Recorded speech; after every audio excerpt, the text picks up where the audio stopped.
Hello guys, my name is Pavel, and we now at the course at Coursera, and we would like to interview today with David Allen, and he is a creator of GTD methodology, known all over the world, and today we have three questions to the experts. Question about laziness, question about how to find a passion, and what we can do in your day-to-day routine to follow your goals. So, hi David. Hi Pavel, thank you. Could you please, David, tell us about the nature of laziness? I think there's two kinds of lazy. I call myself one of the laziest people in the world. That's how I developed the productivity methodology I did, because I hate to waste time. I don't want to spend any extra energy. I like to relax. I like to be free. So there's one kind of lazy that's actually smart. I mean, the coolest things that we're experiencing in life were probably designed by lazy people that wanted to get something done with less effort and more class and ease and elegance.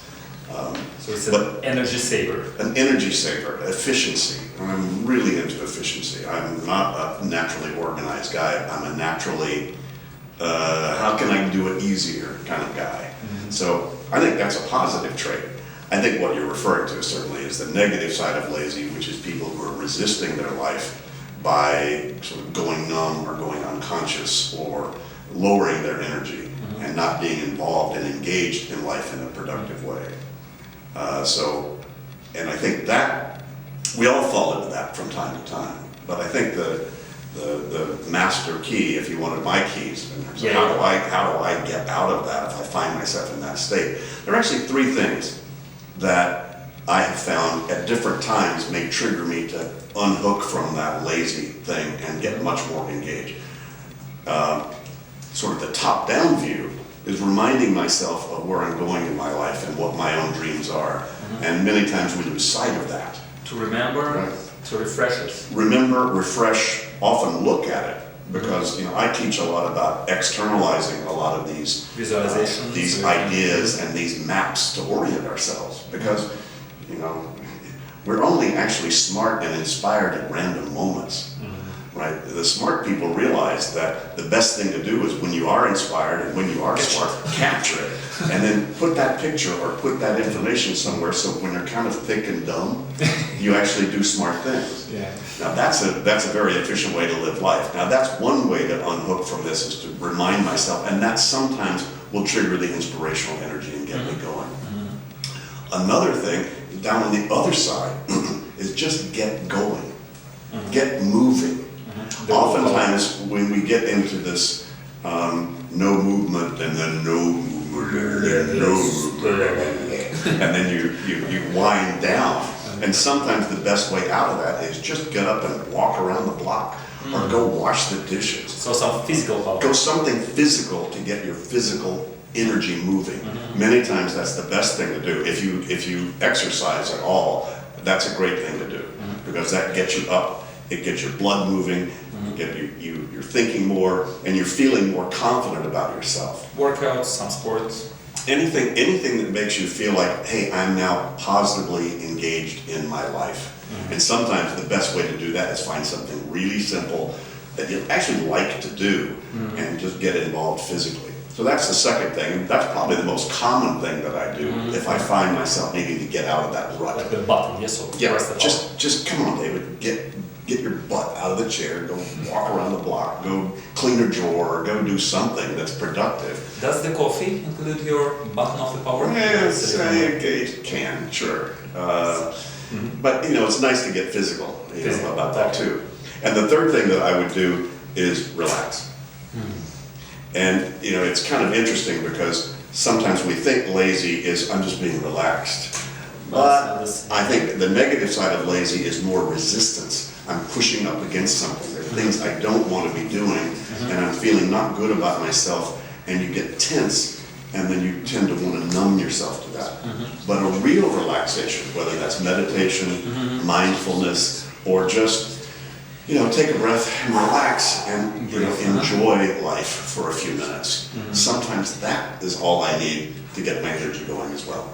So those are three keys that come to mind of things that I use if I want to pull myself out of that sort of low energy state.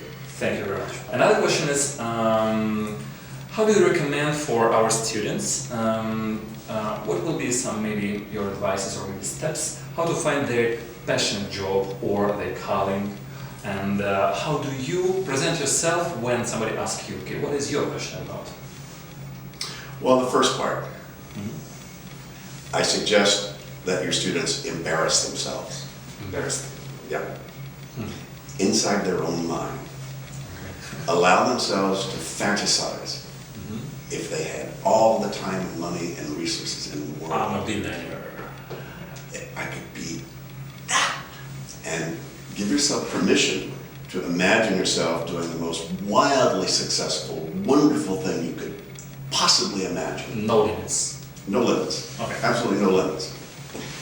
Then, if people are willing to maybe embarrass themselves, I want to be a fabulous rock star, or I want to rule the world, or I want to be a great Arctic explorer, or I want to write the best music, whatever. Whatever that is, then ask yourself, what experience internally do you think that would give you? Experience. What experience internally? If I were a great rock star, what experience do you think that would give you that you're attracted to? Emotions. Could be emotions, it could be physical, it could be impact, it could be whatever. What experience do you think that would give you?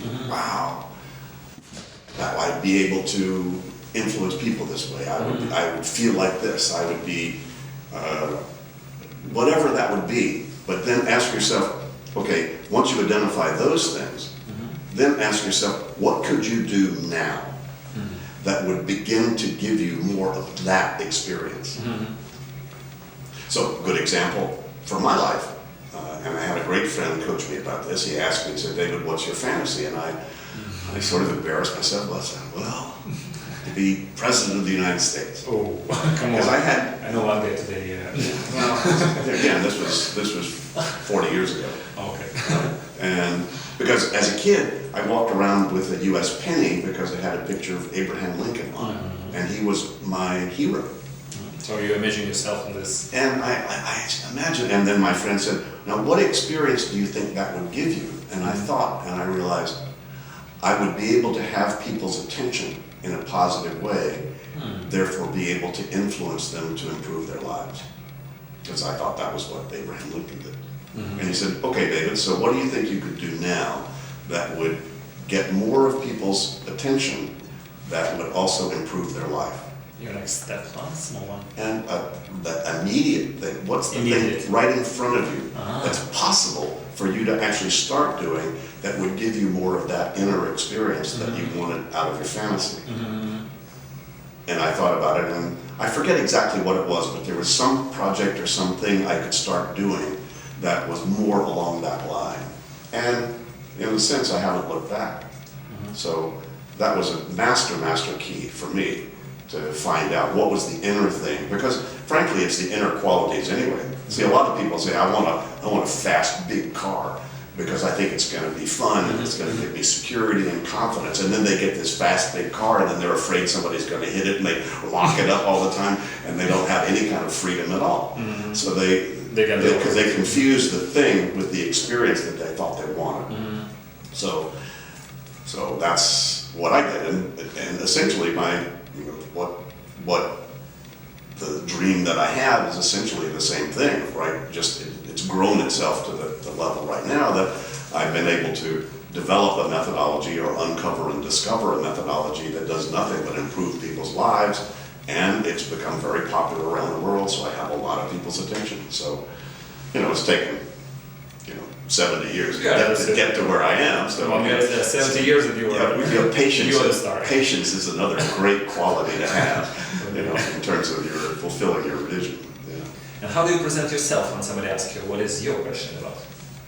It's really about improving people's lives in whatever way I can, and being able to allow people to experience much more peace internally, much more freedom to be who they really are. And what was their tough moment? The dream or this small step? Well, I think being willing to acknowledge the dream was the toughest. Being willing to admit that's really what I would love to do. Because we say, oh yeah, but I could never do that, and you don't want to tell anybody. And the fears stop you completely. And it's really more of an internal fear that you don't have the confidence, you don't have the self-confidence or self-image yet that could really hold that, and feel comfortable with it. And the last question, David. What you can advise for the guys who works right now on finding their passionate job or finding their goal, the authentic goal for the day-to-day routine? And maybe find something interesting in your habits for their last moment for recently. Was something useful for you?